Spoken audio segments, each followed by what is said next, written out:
Good morning. How are you doing primary 3؟ ان شاء الله النهارده السيشن هتبقى اخر سيشن في المنهج بتاعنا ونكون خلصنا. احنا اخدنا الترم سوري الحصه اللي فاتت ان احنا عندنا 6 systems، واخدنا بالتفصيل الدايجستيف سيستم فيه كام organ، واخدنا الفانكشن بتاعت كل الاورجنز. خلينا نراجع بسرعه كده ال 6 systems اللي عندنا. digestive system وده responsible for eating and breaking down the food. absorbing nutrients تاني system معانا ال respiratory system، وده مسؤول عن أو responsible for breathing in and out. وعندنا كمان skeletal system وده provides structure of the body. عندنا muscular system وده supports the body and allow it to move. عندنا nervous system control sensation thoughts and movements. واخر حاجة عندنا circulatory system وده responsible for the blood journey around the body، مختص برحلة الدم في الجسم. اخدنا بالتفصيل digestive system وقلنا انه بيبدأ من الماوث لحد البلي بتاعتنا، وبيكون في 8 organs. وقلنا باختصار digestion means breaking down food and turning it to energy that our body can use. الفانكشنز بتاعت الأورجنز اللي عندنا كان عندنا الماوث بيعمل chewing للفود and swallowing to make swallowing it easy.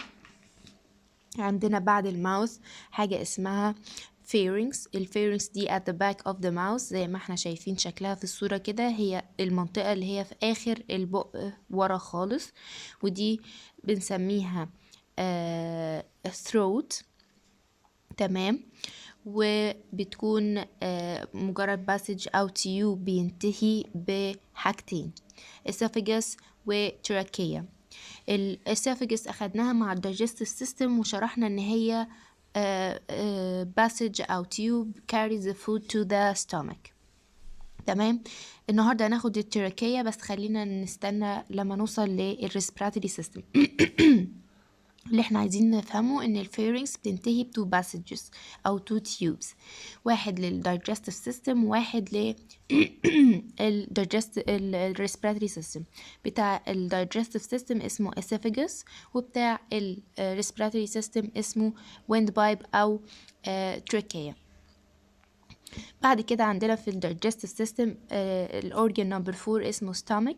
stomach helps to break food into smaller pieces. احنا بعد ما الماوث بيعمل breaking down للفود اللي هو بنسميه chewing، بيوصل الفود للستومك تعمله symbolization أكتر، بتبسطه أكتر so that the body can use it أو absorb it. small intestine وهنا بتكون the last step of the digestion process.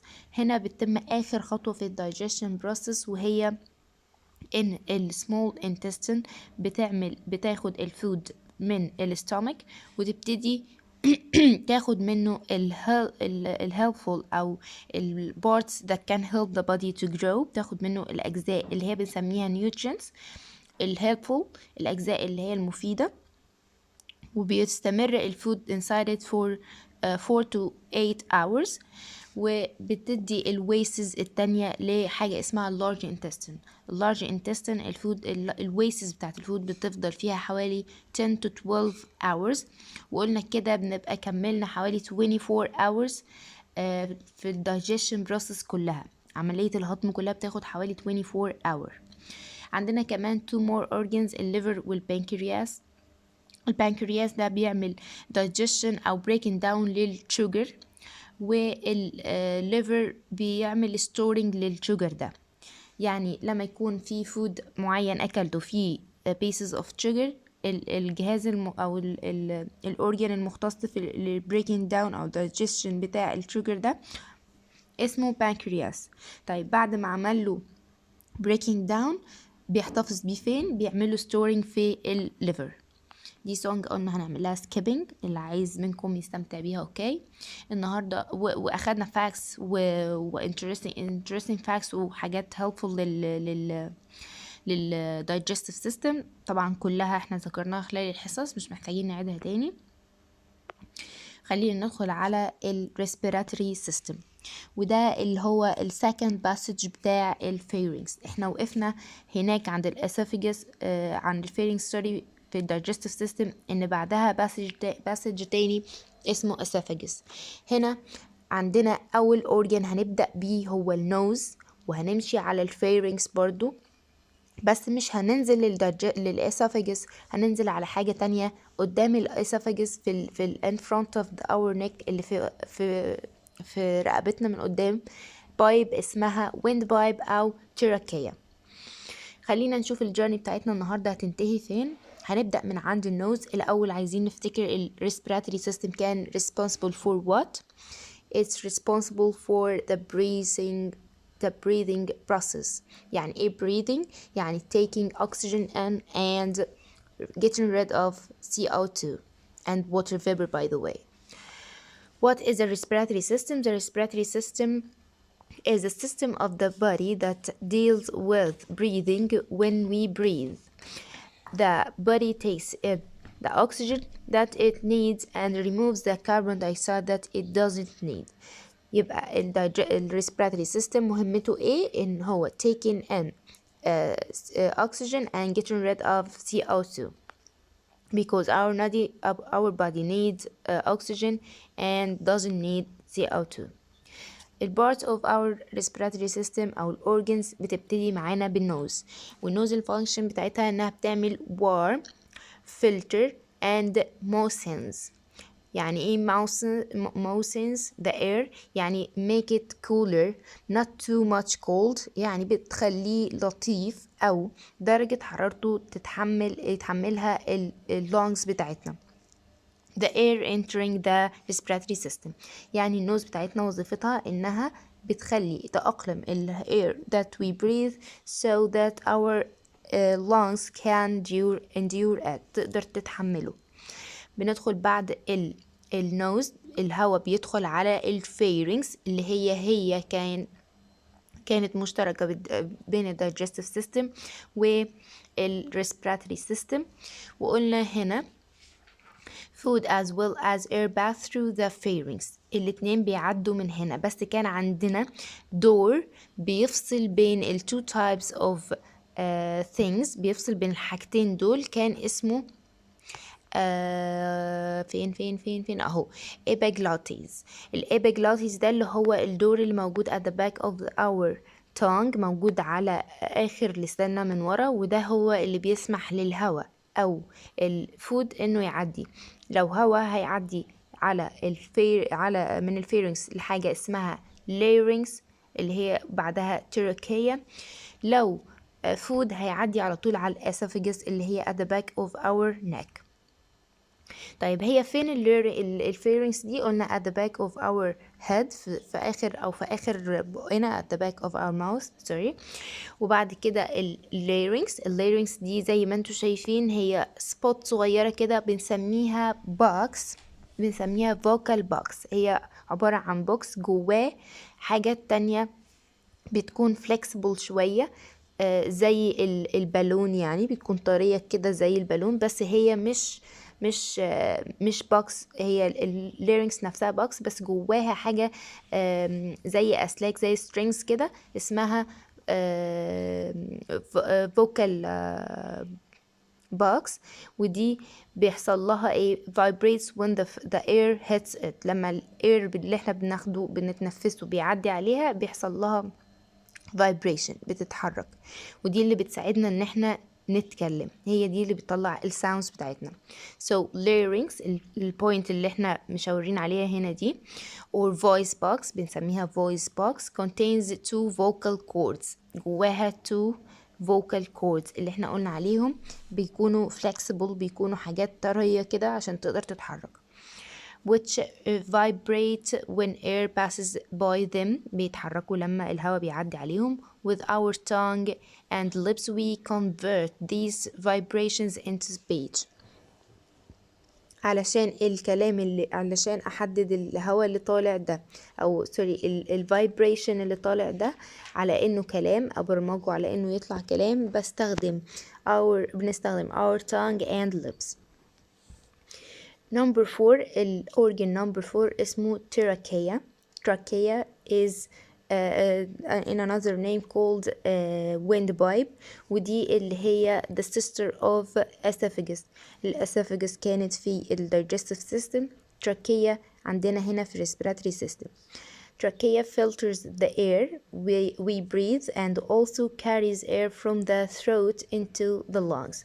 بتاخد الاير من الفيرنكس تدخله عند اللونجز، بس مش بيعدي على اللونجز على طول، بيقف في سبوت معينة اسمها bronchi. bronchi are two air tubes. ركزوا معايا، شايفين التو تيوبز اللي داخلين جوه اللونجز دول اللي هو مشاور عليهم black line، دول اسمهم تراكية، سوري اسمهم برانكاي. البرانكاي السنجيولر منها الواحدة منها اسمها برانكس. تمام. The bronchi are two air tubes that carry air into the lungs. هما دول البوينت اللي فيهم بيسيب الاير البرونكاي او الثروت ويدخل على اللونجز. ايه اللي بيحصل للاير جوه اللونجز؟ In the lungs, oxygen is taken into the body and the carbon dioxide is breathed out. هنا بيحصل الاكستشينج، هنا بيحصل التبديل بين التو gases اللي عندنا، اللي هو البودي بياخد oxygen وبيطلع CO2. آخر حاجة عندنا اللي هي الدايفرام. الدايفرام دي اللي هي زي ما انتوا شايفين تحت هنا كده، شايفين المنطقة اللي هو بيشاور عليها after the lungs، اللي بتفصل بين الابدومينال او الجزء اللي فيه الستومك وبين اللونجز. اللي بيحصل ايه وظيفتها؟ breathing starts with the diaphragm. when you breathe in, the diaphragm pulls air into the lungs. when you breathe out, the diaphragm forces the air out of the lungs. طبعا احنا فاكرين اخدنا في برايمري 2 تجربة بتاعت الباطل المقسومة نصين دي، وفيها بالون من جوه 2 بالونز، ومن تحت متلزق عليها بالون تانية. كنا لما بنشد البالون اللي تحت دي اللي هي الدايفرام، بيحصل ان التو بالونز اللي جوه الباطل بيتملوا اير، وبعدين لما بندوس على البالون اللي جوه ندخلها، البالون اللي تحت دي ندوس عليها ندخلها جوه البوتل، بيحصل ان التو بالونز اللي هما جوه البوتل بيطلعوا الاير اللي جواهم. ده اللي بيحصل معانا في الريسبيراتوري سيستم، ان الدايفرام بيعمل بولينج للاير so it can fill in the two lungs, then the diaphragm forces the air out of the lungs. هو اللي بيطرد الاير out of the lungs. عندنا في حاجتين الإنسان بيعملهم شبه بعض شوية، اللي هو اليوان والهيكابس. ليه احنا اللي هو زي ما انتوا شايفين في الصورة الديفرنسز بينهم؟ يمكن الصورة التانية مش واضحة شوية، بس خلينا الأول في أول صورة اللي هي يوان. why do we yawn? When you are sleepy، لما بنحس ان احنا نعسانين، the lungs don't take enough oxygen from the air. بيحصل leaking للأكسجين inside the two lungs. This causes a shortage of oxygen in our bodies. The brain sends a message that causes you to take a deep long breath اللي هي اليوان. بيحصل ان البرين بتاعنا بيحس بشورتج of oxygen، عشان كده بيطلب من التو lungs انها تاخد long deep breath. الحاجة اللي شبهها شوية اللي هي الهيكابس، اللي هي بتحصل لنا صوت غريب بيبتدي يحصل بطريقة متكررة ورا بعضها بدون قصد، اللي هي بنسميها عندنا الزغطة. Hiccups are the sudden movements of the diaphragm we have no control over it. طيب عندنا كده في حاجتين معينين بنعملهم تاني اللي هي اليون والهيكابس. اليون دي بيكون سببها shortage of oxygen inside the two lungs، يبقى المسؤولة عنها two lungs. الهيكابس بتكون movement sudden movement of the diaphragm، بيكون سببها الدايفرام، مش بيكون عندنا كنترول عليها. عندنا facts بسيطة كده عن ال respiratory system هنقرأها مع بعض. The right lung is a little larger than the left lung. عندنا الناحية الرايت أكبر من ال left. Number 2 hairs in the nose help to clean the air we breathe as well as warming it. يعني الهير اللي هو inside our nose ده فايدته انه بيعمل warming، بيحافظ على درجة حرارة الهواء اللي احنا بنتنفسه بدرجة معينة يتحملها الجسم، كمان بيعمل له cleaning. Number 3 the highest recorded sneeze speed is 165 kilometers per hour. اي حاجة عندنا في الحياة زي الكارز زي جسمنا زي اي حاجة بيكون ليها سبيد معينة. السنيز بتاعتنا كمان عندها سبيد، لو تخيلنا انها تقدر تجري هتقدر تقطع مسافة 165 كيلومتر في 1 hour بس. ده تقريبا حوالي 44 seconds سوري 44 كيلومتر في السكند الواحدة. Number 4 the surface area of the lungs is almost the same size as a tennis court. يعني ال two lungs بتاعتنا بتقدر تاخد air تقريبا قد ال air الموجود في التنس كورت. Number 5 we lose half a liter of water a day through breathing. لما من شوية كنت بكلمكم عن البريذنج وقلت لكم ان بيحصل فيه breathing in بياخد الاكسجين، و breathing out اللي هو getting rid of CO2 and water vapor. هنا احنا بنخسر حوالي half liter of water، بنخسر حوالي نص لتر مية through breathing out. This is the water vapor we see when we breathe onto glass. لو مسكنا mirror أو piece of glass وعملنا breathing out on it هنلاحظ إن تكون عندي steam on it، ده بيكون water vapor. Number 6 a person at rest usually breathes between 12 and 15 times a minute. الإنسان الطبيعي يقدر يتنفس حوالي 12 أو 15 مرة في المينت الواحدة taking in breathing in and out يعني. Number 7 the droplets that come out while coughing can travel up to 3 feet. لما بنكح الكافينج بتاعنا ده بينتج عنه ان في liquids بتطلع from our mouths. عشان كده دايما نقول when you cough you have to cover your mouth with your hands or your elbow. Number 8 sneezing helps you clear your nose of irritating particles. بيكون في زي irritating اللي بيحصل على السكين من بره، الالتهابات اللي بتحصل على الجسم من بره بسبب الدست. كمان لما بنحس ان احنا عايزين نعمل سنيزنج بيكون في حرقة في الانف شوية، ده بيكون بسبب وجود بارتيكلز معينة هي اللي بتسبب الاريتيشن ده، فعشان كده بيحصل سنيزنج فبيعمل getting rid of these particles. Number 9 without your voice box or larynx. الفويس بوكس اللي احنا بنسميه larynx اللي هي البوينت اللي في بداية التراكية. You couldn't speak.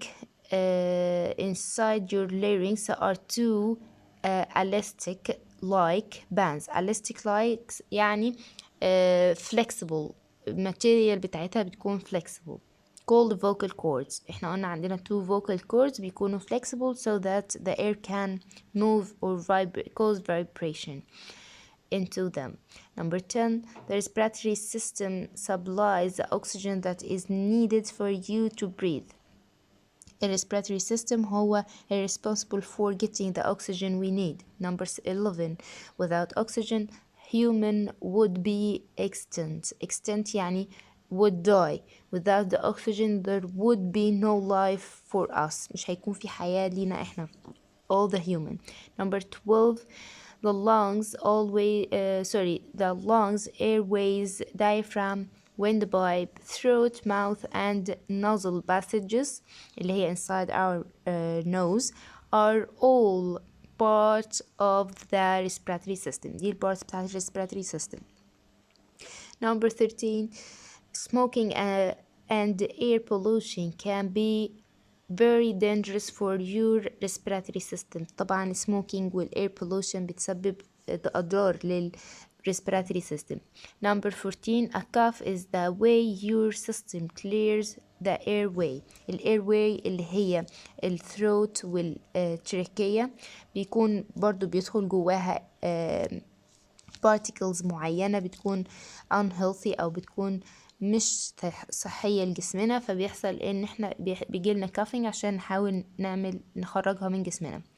Important ways to keep the respiratory system healthy.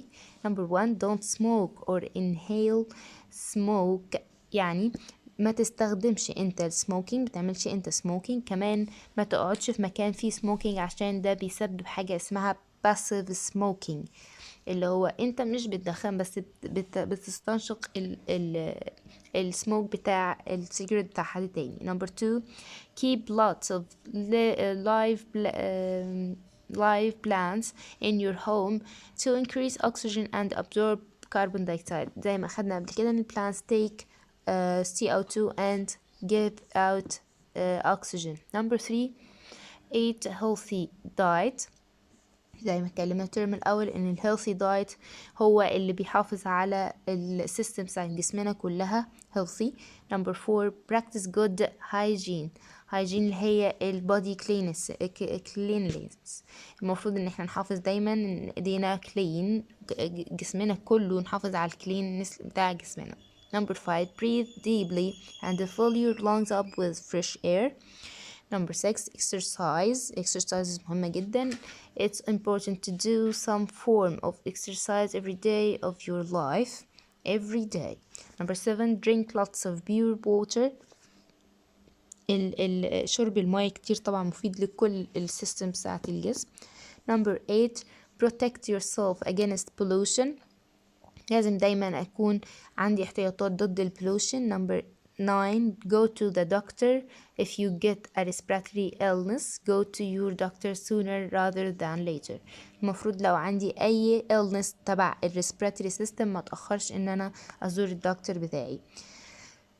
Smoking is one of the worst things kids or adults can do to their bodies. Smoking has a terrible effect on the respiratory system. السموكينج ده مضر جدا مش بس للسموكر نفسه، كمان للsurrounded persons اللي حواليه. الناس اللي حواليه بيكونوا كمان مأذيين بالحاجة اللي احنا سميناها فوق passive smoking. Why should I ask my parents to stop smoking؟ كده دي آخر نصايح ونكون خلصنا الحصة. Number 1, they will have fewer skin wrinkles. اللي هي skin lines اللي بتظهر عند ال old people. Number 2, they will have enough money to buy whatever they like.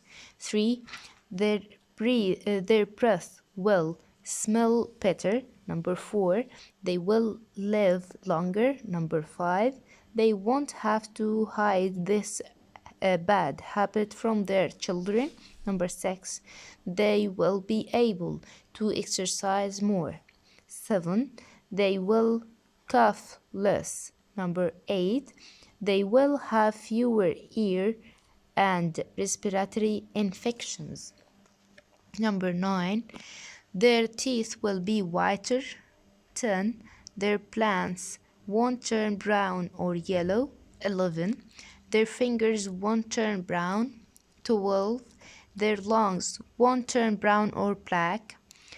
Number 13, they will have less burning holes in their claws.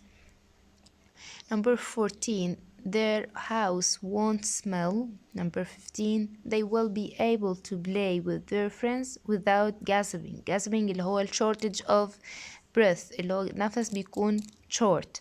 Number 16, they will have more energy. 17, they will make new friends. 18, cigarettes will no longer control their life. 19, they will be a good role model for their children. Good role model يعني هيكونوا حاجة مثال كويس لأولادهم، حاجة تحب الأولاد إنهم يقلدوها. Number 20, they will not have the risk of wheeze, cough and breathlessness اللي هو shortage of breath. Number 21, foods and drinks will taste and smell much better for them لأن طبعا السيجرتس والسموك بتاعها بيأثر على smell taste. Number 22, coughing and shortness of breath will decrease. They will cough less and their lungs will work better. 24, their fingers and fingernails will no longer look yellow. 25, they will not easily get heart disease, lung disease, heart attack or stroke. This is end of our session and the whole science term. ان شاء الله السنة الجاية هناخد نفس السيستمز دي بس بديبنس اكتر، واتمنى يكون المنهج كان لذيذ وبسيط، ولو في اي اسئلة تقدروا تتواصلوا معايا او مع التيتشر بتاعكم واحنا هنكون موجودين نساعدكم ان شاء الله.